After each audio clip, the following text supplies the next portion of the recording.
शिक्षा नीति में जो अर्थशास्त्र के लिए सिलेबस तय किया गया है उससे संबंधित हम यहाँ पे बीए फर्स्ट सेमेस्टर का paper basics of micro economics को समझेंगे वन बाय वन चैप्टर करके। तो इसमें सबसे पहले माइक्रो इकोनॉमिक्स के परिभाषा, क्षेत्र और प्रकार कौन कौन से हैं वो हमें जान लेना बहुत जरूरी है।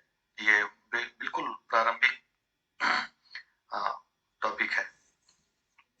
तो इसमें हम देखेंगे परिभाषा, क्षेत्र और प्रकार कौन कौन से हैं।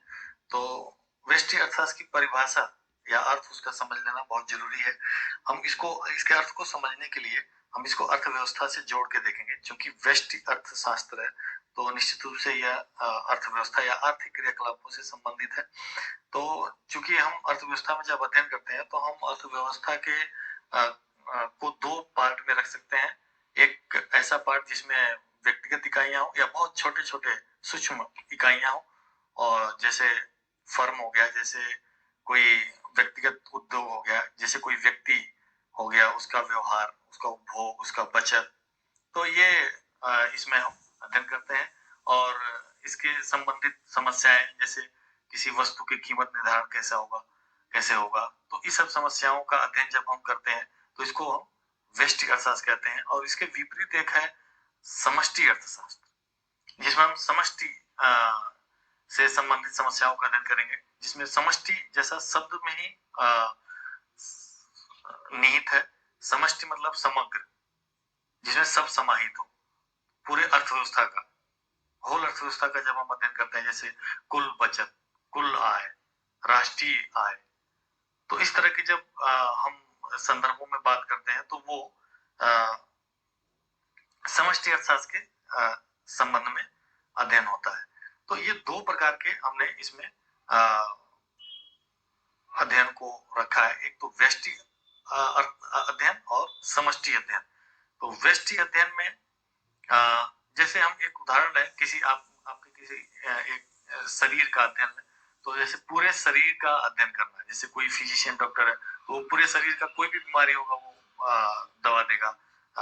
बुखार है या कोई और बीमारी है, शरीर में जलन हो रही है, तो इस तरह का वो पूरे बॉडी से संबंधित अध्ययन करके और जांच करके दवा देता है।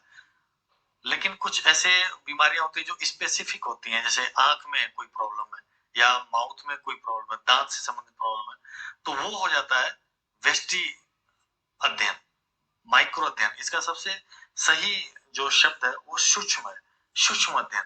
जब हम सूक्ष्म इकाई का अध्ययन करते हैं तो वो होता है व्यष्टि अध्ययन या व्यष्टि अर्थशास्त्र से संबंधित अध्ययन। और जब हम समग्र अध्ययन, व्यापक, समग्र को हम कहते हैं व्यापक, लार्ज अध्ययन करते हैं, तो वो होता है समष्टि अध्ययन या समष्टि अर्थशास्त्र से संबंधित अध्ययन। तो ये दो शब्द होते हैं जो हमें बेसिक रूप से समझ लेना जरूरी है। और इन दोनों शब्दों का सबसे पहला प्रयोग रेगनर फ्रिश, एक अर्थशास्त्री थे, उन्होंने किया था। और ये ग्रीक भाषा से बना है। माइक्रो जो शब्द है, माइक्रो का मतलब होता है सूक्ष्म, तो जिसका अर्थ होता है व्यष्टि या सूक्ष्म, बारीक, छोटा, स्मॉल का अध्ययन करना। तो माइक्रोज, ग्रीक भाषा के माइक्रोज शब्द से ये बना हुआ है व्यष्टि, माइक्रो शब्द। और जो इसका विपरीत है समष्टि, उसको कहते हैं macro, MAKROS, macro, macros, Greek भाषा के मैक्रोज से बना है, जिसका अर्थ होता है लार्ज, बड़ा। तो ये दो शब्दों का प्रयोग रेगनर फ्रिश ने किया।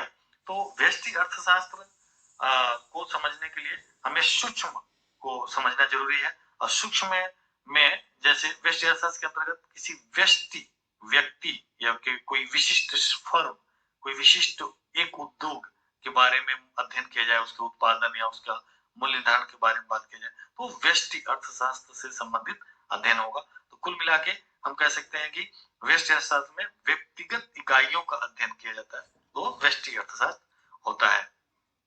इसका कुछ अर्थशास्त्रियों ने परिभाषा दिया है।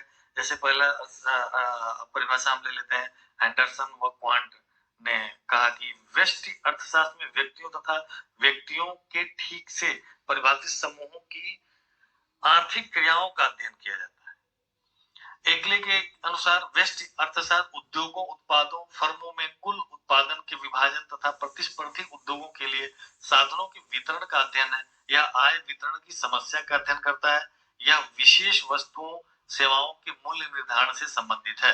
विशेष वस्तुओं सेवाओं के मूल्य निर्धारण किसी एक वस्तु या किसी एक सेवा से संबंधित मूल्य निर्धारण का अध्ययन करता है।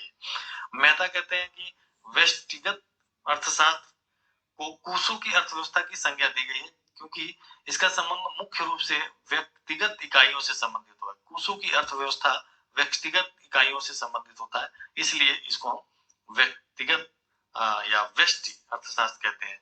चैम्बरलेन क्या कहते हैं? व्यक्तिगत अर्थशास्त्र पूर्णतया व्यक्तिगत व्याख्या पर आधारित है तथा इसका संबंध अंतर व्यक्तिक संबंधों से भी संबंधित होता है। तो ये कुछ अर्थशास्त्रियों के परिभाषा है जिसे आप याद कर सकते हैं और इसे समझ सकते हैं। इसके आगे हम देखते हैं व्यष्टि अर्थशास्त्र का क्षेत्र, स्कोप ऑफ माइक्रो इकोनॉमिक्स। इसका क्षेत्र क्या है? इसका अर्थ ये हुआ कि इसमें किन चीजों का अध्ययन करते हैं। तो इसको हम कह सकते हैं कि यह एक तरह से विशेषताएं भी है। व्यष्टि अर्थशास्त्र की विशेषताएं क्या क्या है, इसको भी हम इस तरह से कह सकते हैं। तो इसके क्या क्या स्कोप है, तो ये 1 by 1 लिखा हुआ है। फर्स्ट है व्यक्तिगत इकाइयों का अध्ययन। यह व्यक्तिगत इकाइयों का अध्ययन करता है, जैसा कि अभी हमें शुरू में इसका परिभाषा या अर्थ समझने से पहले हमने देखा कि यह व्यक्तिगत आय, व्यक्तिगत उत्पादन, व्यक्तिगत उपयोग, किसी व्यक्ति से संबंधित उसके व्यवहार, आर्थिक व्यवहार से संबंधित जब क्रियाओं का अध्ययन करते हैं, किसी व्यक्ति का बचत क्या है, किसी व्यक्ति का आय, उपभोग, बचत क्या है, या किसी एक फर्म का, जैसे मान लो कोई कपड़ा बनाने वाली या कोई बजाज फैन बनाने वाली, पंखा बनाने वाली कंपनी का अध्ययन करें कि उसका क्या उत्पादन है, क्या उसका कीमत निर्धारण है।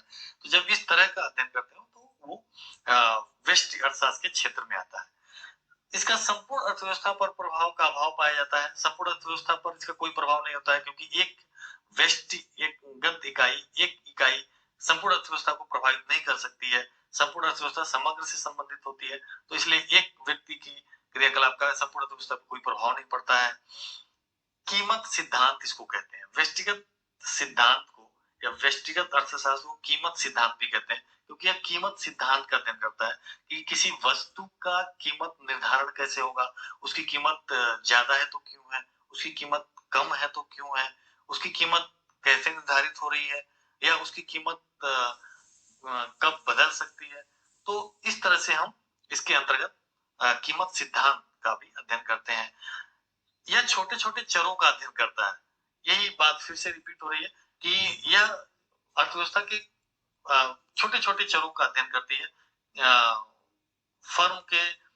एक फर्म के बारे में अध्ययन करेगी, फिर उससे भी छोटे कोई इकाई है तो उसका अध्ययन करेगी। जैसे एक उदाहरण लीजिए, मान लीजिए कि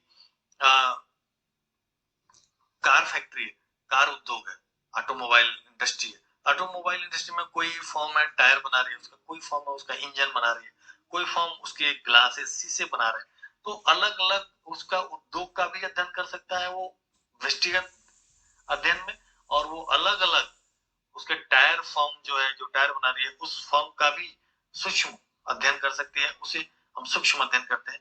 तो छोटे छोटे चरों का वो अध्ययन इसके अंतर्गत किया जा सकता है। संपूर्ण अर्थव्यवस्था को स्थिर मान लिया जाता है। संपूर्ण अर्थव्यवस्था में जैसे समग्र आय, राष्ट्रीय आय, समग्र उपभोग, ये सब चीजों का, पूंजी निवेश, कुल बचत, ये सब चीजों का हम स्थिर मान लेते हैं, या सरकार की राजकोषीय नीति, मौद्रिक नीति क्या है उसको हम स्थिर मान लेते हैं इसके अंतर्गत। अब देखेंगे टाइप्स ऑफ माइक्रो इकोनॉमिक्स। व्यक्तिगत अर्थशास्त्र के प्रकार क्या क्या है, टाइप्स ऑफ माइक्रो इकोनॉमिक्स। तो इसमें सबसे पहला प्रकार है, 3 प्रकार है इसमें। पहला प्रकार है व्यक्तिगत स्थैतिक। व्यक्तिगत स्थैतिक में हमने रखा है कि जब किसी एक साम्य बिंदु का अध्ययन करते हैं तो उसे हम व्यक्तिगत स्थैतिक के संबंधित मानते हैं। स्थैतिक मतलब होता है रुका हुआ, ठहरा हुआ, किसी स्थिर चित्र का अध्ययन करना। ठीक है, तो जैसे किसी वस्तु की कीमत का निर्धारण होता है और साम्य का निर्धारण होता है, उसकी मांग और पूर्ति जहां बराबर होती है वहां उसकी कीमत का निर्धारण होता है, और उस कीमत का जब हम अध्ययन करते हैं तो वह व्यष्टिगत स्थैतिक होता है, उस कीमत का अध्ययन करना, उसकी कीमत कैसे निर्धारित हुई, मांग और पूर्ति जहां बराबर हुई वहां उसकी कीमत निर्धारित हुई। यह एक केवल उस एक स्थिर साम्य का अध्ययन करता है, इसलिए इसको कहते हैं स्थिर या शांत चित्रों का अध्ययन करता है। इसीलिए इसको आंशिक साम्य विश्लेषण भी कहते हैं, किसी एक गिवन स्थिति का अध्ययन करना। सेकेंड है तुलनात्मक व्यष्टिगत स्थैतिक। अब ये थोड़ा सा आगे बढ़ता है और ये बताता है कि यदि वो जो संतुलन है वो संतुलन चेंज हो जाता है, ठीक है, एक संतुलन से दूसरे संतुलन पे चला जाए, तो उसका हम अध्ययन तुलनात्मक व्यष्टिगत स्थैतिक के अंतर्गत करते हैं। व्यष्टिगत चरों के संबंधों की साम्य स्थितियों की तुलना करती है। यह विधि संतुलन की दो स्थितियों का तुलनात्मक अध्ययन करती है, परंतु इस तथ्य पर प्रकाश नहीं डालती कि व्यष्टिगत संतुलन की एक स्थिति से दूसरी स्थिति तक किस प्रकार पहुंचा गया। जैसे मांग और पूर्ति से एक कीमत निर्धारित हुई और वह कीमत निर्धारण के बाद फिर से मांग बढ़ने के कारण कीमत बढ़ गई, तो कीमत जो बढ़ गई है वो वहां पे निर्धारण, जो नया कीमत निर्धारण हुआ उसका अध्ययन करेगा, इन दोनों स्थितियों का अध्ययन करेगा। इसके बारे में ये नहीं अध्ययन करेगा कि किस प्रक्रिया के अंतर्गत एक स्थिति से दूसरी स्थिति में पहुंचा है, ये बस दोनों स्थितियों का तुलनात्मक अध्ययन करेगा कि ये कीमत कम है, ये कीमत अधिक है, ये कीमत क्यों गई, कैसे गई ऊपर, इसका अध्ययन वो नहीं करता है। तो कहने का मतलब ये हुआ कि यह दो स्थितियों के बारे में तुलनात्मक अध्ययन करता है और ये दोनों स्थिर हैं, रुके हुए, ठीक है। अब व्यष्टिगत प्रायोगिक, अब उसी चीज को जो अभी पिछला उदाहरण दिया कि दो कीमत निर्धारण हुआ, एक कीमत निर्धारण था, उसके बाद मांग बढ़ी, कीमत बढ़ गई, दूसरा कीमत निर्धारण हो गया। इन दोनों कीमत संतुलन की स्थितियों को तुलनात्मक व्यष्टिगत स्थैतिक में अध्ययन करते हैं। और व्यष्टिगत प्रायोगिक में अब ये दोनों जो कीमत निर्धारण हुए हैं ये किस प्रक्रिया से नए कीमत की तरफ, ऊंचे कीमत की तरफ बढ़े हैं, इसका जब अध्ययन करते हैं तो ये व्यष्टिगत प्रायोगिक कहलाता है। यानी कि किस प्रकार चेंज हुआ है, किन प्रक्रिया के माध्यम से यह गया है। जैसे एक बाजार में एक वस्तु की कीमत मांग पूर्ति के संतुलन का परिणाम होती है, तो मांग में वृद्धि हो जाने पर उस बाजार में असंतुलन उत्पन्न हो जाएगा। असंतुलन किस प्रकार से उत्पादन होगा, क्योंकि जो उस वस्तु की उत्पादन में जो साधन लगे हुए हैं उन साधनों की मांग और बढ़ जाएगी, तो पूरे बाजार में एक हलचल होगा। दूसरे साधन के उत्पादन में लगे हुए जो दूसरे साधन है, दूसरे वस्तु के उत्पादन में लगे हुए साधनों को इस बाजार में, इस वस्तु के उत्पादन में मांग बढ़ेगी, तो वो साधन इधर को समायोजित होंगे और एक पूरी प्रक्रिया उत्पन्न हो जाएगी। एक तरह से असंतुलन, हलचल पैदा होगा और ये जब तक पूरा संतुलन ना आ जाए तब तक ये प्रक्रिया चलता रहेगा और एक नए संतुलन पे अर्थव्यवस्था स्थापित होगी। तो इसे प्रायोगिक का होता है परिवर्तनशील का अध्ययन करना। तो ये इस प्रक्रिया का अध्ययन इसमें हम करते हैं और इसको हम व्यष्टिगत प्रायोगिक कहेंगे। तो ये तीन प्रकार के जो हमने अभी देखे, व्यष्टिगत स्थैतिक जिसमें हम एक निश्चित स्थिर साम्य का अध्ययन करते हैं, तुलनात्मक स्थैतिक जिसमें हम दो साम्य के बीच तुलना का अध्ययन करते हैं, तुलनात्मक अध्ययन करते हैं, और तीसरा कि इन दो संतुलन के बीच की प्रक्रियाओं से ये संतुलन, नया संतुलन बना है, इन प्रक्रिया का अध्ययन करते हैं, तो यह व्यष्टिगत प्रायोगिक कहलाता है। तो ये व्यष्टिगत अर्थशास्त्र था, माइक्रो इकोनॉमिक्स था और उम्मीद है कि आप लोगों को ये समझ में आया होगा। बहुत बहुत